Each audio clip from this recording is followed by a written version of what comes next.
വണ്ടിയിൽ നിന്ന് പോയിക്കൊണ്ടിരുന്നപ്പോൾ ബാക്കിൽ നിന്ന് ഒരു കാർ വന്ന് ഇടിച്ച്.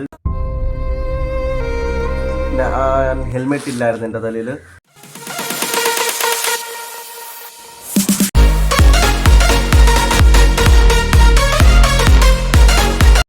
ഹലോ ഗൈസ്, ഇന്നൊരു ക്രിസ്മസ് വ്ളോഗ് ആട്ടോ. അപ്പോൾ welcome to my YouTube channel Sneha Vishnu vlogs.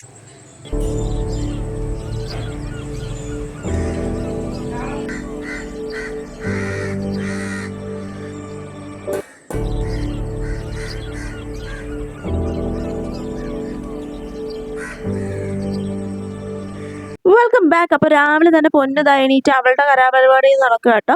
അങ്ങനത്തെ തേരാപര അങ്ങോട്ടും ഇങ്ങോട്ടും നടക്കുകയാണ്. ഇനി ക്രിസ്മസ് ആയിട്ട് എൻ്റെ കുറച്ച് പരീക്ഷണങ്ങളുണ്ട്. അതിന് വേണ്ടിയിട്ട് ബുക്ക് എടുത്ത് ഞാൻ നടക്കുക കേട്ടോ. കുറച്ച് ലിസ്റ്റ് എഴുതാറുണ്ട്. പിന്നെ ഇത് 1/2 കിലോ ഉഴുന്ന്, 1 കിലോ ബിരിയാണി അരി.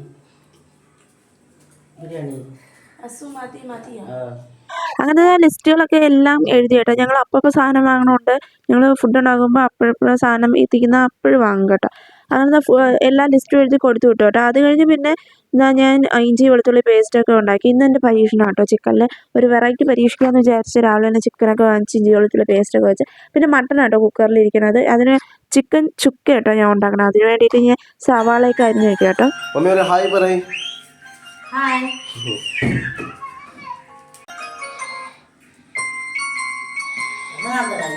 അപ്പൊ പൊന്നിൻ്റെ അടുത്തൊരു ഹായ് പറയാൻ പറഞ്ഞപ്പോൾ ആള് ക്യാമറയിലോട്ട് വന്ന് നോയിക്കൊണ്ട് നിൽക്കുക കേട്ടോ. പിന്നെ ഹായ് ബോൾ. അപ്പോൾ ഞാൻ സവാള അരിയുന്ന തകൃതിയെ പണിയില്ല കേട്ടോ. അങ്ങനത്തെ സവാളയൊക്കെ അരിഞ്ഞിട്ട് പിന്നെ ചിക്കൻ പൊരിക്കാൻ വേണ്ടിയിട്ടുള്ള കാര്യങ്ങളൊക്കെ ചെയ്തുകൊണ്ടിരിക്കുക കേട്ടോ. കുറച്ച് ചിക്കൻ എടുത്ത് പൊരിക്കാമെന്ന് വെച്ചു. അങ്ങനെ അഥവാ എൻ്റെ പരീക്ഷണം കുളമായ ചിക്കൻ പൊരിച്ചതെങ്കിലും വെച്ച് കഴിക്കാമല്ലോ എന്ന് വിചാരിച്ചാട്ടോ ചിക്കൻ പൊരിച്ചത് വയ്ക്കാമെന്ന് വിചാരിച്ച്. അങ്ങനെ ഞാൻ മഞ്ഞൾപ്പൊടി, മുളക് പൊടി, മല്ലിപ്പൊടി, ഉപ്പ്, അതുപോലെ തന്നെ നമ്മുടെ കാശ്മീരി ചില്ലി പൗഡർ ആദ്യമായിട്ട് ഇവിടെ വാങ്ങിച്ചത് കൊണ്ട് പിന്നെ ഒരു ഷോയ്ക്ക് വേണ്ടിയിട്ട് ഞാൻ കിട്ടും കേട്ടോ. പിന്നെ കുറച്ച് തൈരൊക്കെ ഒട്ടും ഇല്ലായിരുന്നു കേട്ടോ. പിന്നെ വടിച്ചൊക്കെ എടുത്തു. അത് കഴിഞ്ഞ് വെച്ച് കോൺഫ്ലോറൊക്കെ ഇട്ട് നന്നായിട്ട് കുഴച്ച് മറിച്ചങ്ങ് ഇട്ടു കേട്ടോ. അപ്പോൾ ഇതിൻ്റെ ഷോർട്ട് വീഡിയോ നമ്മുടെ യൂട്യൂബ് ചാനലുണ്ട് കേട്ടോ. ജസ്റ്റ് ഒന്ന് നിങ്ങൾ കണ്ടു നോക്കൂ. അങ്ങനെ പിന്നെ എണ്ണയൊക്കെ തിളപ്പിച്ചത് എണ്ണയൊക്കെ ചൂടാക്കി എടുത്തോട്ടോ. അത് കഴിഞ്ഞ് ഞാൻ കുനുകുനാന്ന് ചെറുതായിട്ട് അരിഞ്ഞ് ചിക്കൻ ചുക്കയ്ക്ക് വേണ്ടിയിട്ട് കേട്ടോ സവാള എടുത്തിട്ടുണ്ടായിരുന്നു. അതിനെ പിന്നെ നല്ല പോലെ ഒന്ന് കരിച്ച് മരിച്ചെടുക്കണമായിരുന്നു. അപ്പോൾ അത് അതിൻ്റെ ഇടയിൽ കൂടെ നമ്മൾ ചിക്കൻ പൊരിച്ചതും കൂടെ എടുത്ത് നല്ല അടിപൊളി ടേസ്റ്റ് ആയിരുന്നു കേട്ടോ. അത് കഴിഞ്ഞ് പിന്നെ ഞാൻ തക്കാളി, അതുപോലെ തന്നെ പച്ചമുളക്, ഇഞ്ചി വെളുത്തുള്ളി പേസ്റ്റ് എല്ലാം എടുത്ത് ചിക്കൻ ചുക്കയ്ക്ക് വേണ്ടിയിട്ട് എല്ലാം റെഡിയാക്കി. അതുകൊണ്ട് എല്ലാം തട്ടി മുളക് പൊടി മഞ്ഞൾപ്പൊടിയൊക്കെ ഇട്ട് ഞാൻ നേരത്തെ തിരുമ്മി വെച്ചിട്ടുണ്ടായിരുന്നു. അതൊക്കെ ഇട്ട് പിന്നെ നമ്മുടെ ഹൈലൈറ്റ് ആയിട്ടുള്ള ഉള്ളി നല്ല കരിച്ച് മരിച്ചെടുത്തത് അതും കൂടെ ഇട്ട് അപ്പുറത്ത് ചേട്ടനമ്മ ബിരിയാണി ഉണ്ടാക്കാം കേട്ടോ. പിന്നെ ചിക്കൻ ചുക്കയ്ക്ക് മല്ലിയിലേക്ക് ഇട്ട് നല്ല റെഡിയാക്കി ഫുഡൊക്കെ കഴിച്ചു കേട്ടോ. അത് കഴിഞ്ഞിട്ടാണ് ഈ സംഭവം നടന്നത്. ഹേ ഗായ്സ്, അപ്പോൾ ഉച്ച വരെ ഞങ്ങൾ ഫുൾ ഹാപ്പി ആയിരുന്നു കേട്ടോ. ഇങ്ങനെ ഫുഡും കാര്യങ്ങളൊക്കെ വെച്ച് നമ്മളെല്ലാം ഫുഡൊക്കെ കഴിച്ച് റെഡി ആയിട്ടിരുന്നു. പക്ഷേ ഉച്ചയ്ക്ക് ശേഷം ഈ ഒരാൾ പുറത്തു പോയി കണ്ടോ, നിങ്ങൾ മുഖമൊക്കെ കണ്ടോ, ഫുള്ളും നല്ല ആക്സിഡൻറ്റ് പറ്റിയ കേട്ടോ. നല്ല പോലെ കിട്ടിയിട്ടുണ്ട്.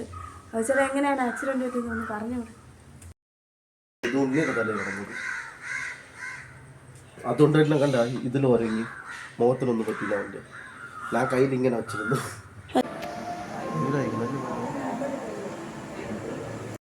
അങ്ങനെ ക്രിസ്മസിൻ്റെ അന്ന് ഞാൻ ഒരു ആക്സിഡൻറ്റ് പറ്റി കേട്ടോ. ഞാൻ ഫുൾ ഷോക്കായിരുന്നു കേട്ടോ. അങ്ങനെ നേരെ ഹോസ്പിറ്റലിൽ കൊണ്ടുവന്ന് നാട്ടിൽ തീരെ വയ്യാതെ കേട്ടോ. സോ നമ്മൾ വണ്ടിയിൽ നിന്ന് പോയിക്കൊണ്ടിരുന്നപ്പോൾ ഞാനും എൻ്റെ അനിയനും വണ്ടിയിൽ നിന്ന് പോയിക്കൊണ്ടിരുന്നപ്പോൾ ബാക്കിൽ നിന്ന് ഒരു കാർ വന്ന് ഇടിച്ച്. സൈലൻസറിൽ ചെറിയൊരു തട്ടിയത്. അത് ഹെൽമെറ്റ് ഇല്ലായിരുന്നു എൻ്റെ തലയിൽ. അങ്ങനെ പറ്റിയതാണ്. എൻ്റെ അനിയന് ഹെൽമെറ്റ് ഉണ്ടായിരുന്നുകൊണ്ട് അവന് കയ്യിൽ മാത്രം കുറച്ച് സ്ക്രാച്ചസ് പറ്റി. ഞാൻ ഹെൽമെറ്റ് എൻ്റെ അടുത്ത് ഉണ്ടായിരുന്നു. കുറച്ച് ദൂരം തന്നെ പോകണമെന്ന് പറഞ്ഞുകൊണ്ട് ഹെൽമെറ്റ് എടുത്ത് കയ്യിൽ വെച്ചിരുന്നു. ആ ഒരു ചെറിയ മിസ്റ്റേക്കിൻ്റെ കൊണ്ട് നല്ല മാറ്റം വന്നു. നല്ല പോലെ കണ്ണൊക്കെ നല്ല നീരടിച്ചിട്ടുണ്ട് കേട്ടോ. സൈഡ് ഫുള്ള് മൂക്കൊക്കെ ഫുള്ള് പോയി. ജസ്റ്റ് മിസ് അതുപോലെയായിരുന്നു. മൂക്കൊക്കെ നല്ല പണി കിട്ടിയിട്ടുണ്ടാക്കി. എന്തായാലും നല്ല വേദനയായിട്ട് 2 ദിവസം വീട്ടിൽ തന്നെ കേട്ടോ. അപ്പം ഹെൽമറ്റ് വെക്കാത്തതിലാണ് ഈ ഒരു സംഭവം. കുറച്ച് മിനിറ്റിൻ്റെ ഒരു ഇതിലാണ് കയ്യിൽ ഹെൽമറ്റ് വെച്ചുകൊണ്ടിരുന്നിരിക്കുന്നത്. അങ്ങനെ കിട്ടിയതാണ്. അതുകൊണ്ടാണ് ബാക്കി വീഡിയോസ് ഒന്നും എടുക്കാൻ പറ്റാതിരുന്നത്. കാരണം ഷോക്കായിപ്പോയി ഈ ഒരു ഇത് കണ്ട്. ഫോട്ടോ ഞാൻ ഇടാം കേട്ടോ ഇവിടെ. അപ്പോൾ അങ്ങനെ ഫോട്ടോ പെട്ടെന്ന് അയച്ചപ്പോൾ ഫുൾ ഷോക്കായിപ്പോൾ എന്ത് ചെയ്യണമെന്ന് അറിഞ്ഞില്ലാത്ത അവസ്ഥയായിട്ടോ. അങ്ങനെയായിരുന്നു. അതുകൊണ്ടാണ് ബാക്കി വീഡിയോസൊന്നും ഇടാൻ പറ്റാത്തത്. ഒന്ന് ഓക്കെ ആവും. ഇനി ഈ പാടുകളൊക്കെ മാറാൻ കുറേ ദിവസം എടുക്കും. അതുകൊണ്ടാണ്. അപ്പോൾ എല്ലാവരും ഒന്ന് സബ്സ്ക്രൈബ് ചെയ്ത് സപ്പോർട്ട് ചെയ്യണം. അപ്പോൾ ഇത്രയുള്ള വീഡിയോ.